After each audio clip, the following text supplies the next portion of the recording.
it's mariarants. So today what I'm going to be talking about with you guys is a little bit different than what I've been talking about for the past couple weeks. Those are more based on image. This week we're going to be talking about the fact that businesses have to be responsible for any injuries, ailments, or complaints that customers may have and may bring up to them. So the first little subtopic that we're going to be talking about is how companies may react when they are faced with some kind of issue that a customer's brought up to them. Then we're going to go into ways a customer can bring up some sort of complaint that they have without being an asshole. And then the third issue that I'm going to be talking about is, do businesses actually care? And then we're going to kind of compare a proprietorship or a partnership to a corporation. So there's a couple different ways that a business could react to you going into their store and being like, hey, this happened. They could be on the defensive side, or they could be really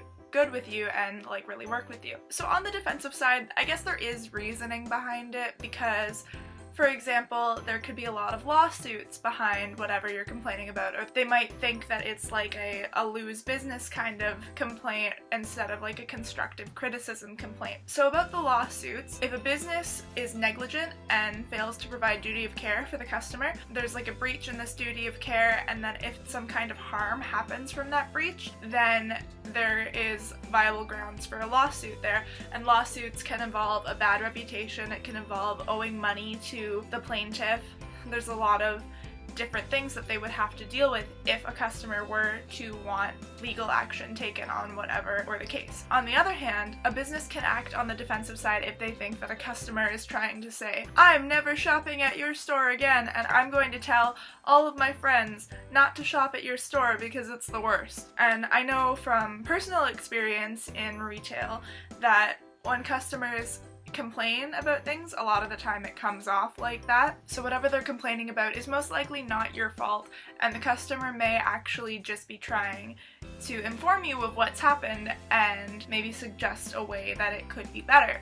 So really they're taking it as a lose business kind of complaint rather than a constructive criticism complaint. And I mean, some people may just be bad at expressing the difference between it, it's possible. So a fun example of a business acting in the defensive is actually, it's a personal example. So before my hair looked like this, it used to be a lot longer, and it used to be silver. I really had wanted to dye it silver for a really long time, and so I spent $230 getting my hair professionally bleached and dyed, and it looked really good. But when I was having it dyed, it burned my head. I have second-degree chemical burns on my head, and I have a bald spot on the back of my head. Hair will never be able to grow there. And so my mom and I, and a lot of my family were talking about it, and my mom thought that I should get my money back, which is reasonable because, first of all, the color washed out because I had to wash my hair to keep the wound clean, and so the color washed out in like a week and a half, 2 weeks, and so really that's not worth $230 to have my head burned and for my hair to look like crap. So when we called to address the issue, they basically tried to blame it on me. They said that it must have been something that I was using on my hair previously, and they said that I lied and told them that I had never dyed my hair before, which was false. I actually said I had never bleached my hair before. But anyways, we asked for compensation, and I think we just kind of used the wrong wording. Really, we just wanted my money back. But immediately, as soon as the word compensation came out, they got on the defensive. What kind of compensation do you want? This is her fault, blah blah blah. When we happened to say that we just wanted our money back, though, they immediately settled down a little bit. So just the fact that a lawsuit could happen can cause a business to immediately go on the defensive. On the other hand, though, businesses can be really good about it. For example, at my work, if someone slips and falls and they complain about it, or if we have a ladder sitting out in the aisle and they complain about it, let's say it scratched their arm or something, we are really good about it. We immediately address the issue. We write up an injury report. It has to go right to our head office. We address the issue in a calm way, not on the defensive, well, why did you walk into the ladder kind of way.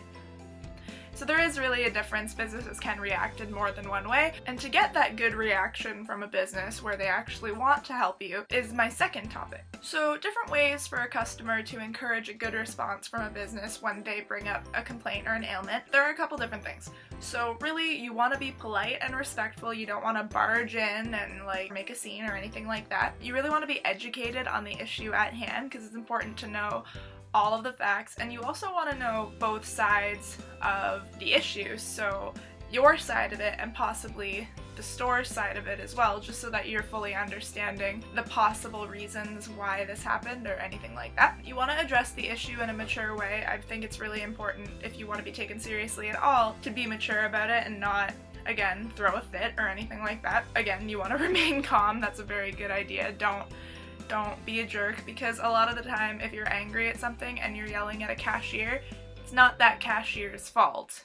And they're just people, you're just making them feel like crap. And I think this one's really important to, instead of focus on the problem, you need to ask a lot of questions and maybe suggest things that could be done or that could have been done to avoid the issue at hand, or maybe things that they could do in the future that would be better for them. But definitely do address the problem, because you want to make sure that the business knows what you're upset about and knows where you're coming from so that they can understand how to fix that problem. So the last issue I want to address here is, do businesses care? Now, a lot of people are going to be like, oh, big businesses are evil, blah blah blah. And that's not necessarily always the case. So basically, there are two kinds of businesses. You can either have a proprietorship or a partnership on one hand, or you can have a corporation on the other hand. So a proprietorship or a partnership is where one proprietorship or two or more partnership people get together to start a business. Now, a corporation, on the other hand, is where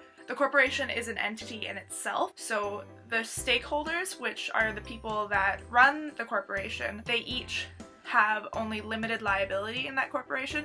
So if something bad happens, they don't necessarily take responsibility for whatever's happened. And so because of these factors, it's more likely that a partnership or a proprietorship business are going to care more than a corporation business. So because a partnership or a proprietorship, they have a lot invested into their business, and if it crashes, they crash. They may care more and they may want to go out of their way to ensure that a customer is completely satisfied with how they've dealt with this issue. Whereas in a corporation, CEOs and stakeholders are less likely to care, just because they could have the mindset, it doesn't affect me, so it's not my problem, I don't really care. And a good example of that I actually learned in class, in my CSR class that this video is for, is on Ford Pintos. And so I guess what happened was the Pinto was defective, and it was causing people to either be seriously burned or to die. And so instead of recalling the Pinto entirely, Ford decided to just pay off the grievances that would have gone to the families of anyone who has died or the person themselves that was injured, because that was cheaper than recalling the car entirely. And that really sucks, because it's showing that Ford isn't really caring about their customer in that case, because people are dying and people are being seriously injured. And then also, in a proprietorship or a partnership, you're more likely that you're going to see the actual owner of that business in the business. A corporation usually has a head office that's completely separate from the business that you may be having an issue with. The owner probably isn't going to be at the store that you're having a problem with, and you're not going to be able to talk to them. But if you go into a proprietorship or a partnership business and you say, hey, I have a problem, there's more of a chance that you're going to actually be able to talk to a person that can make a difference.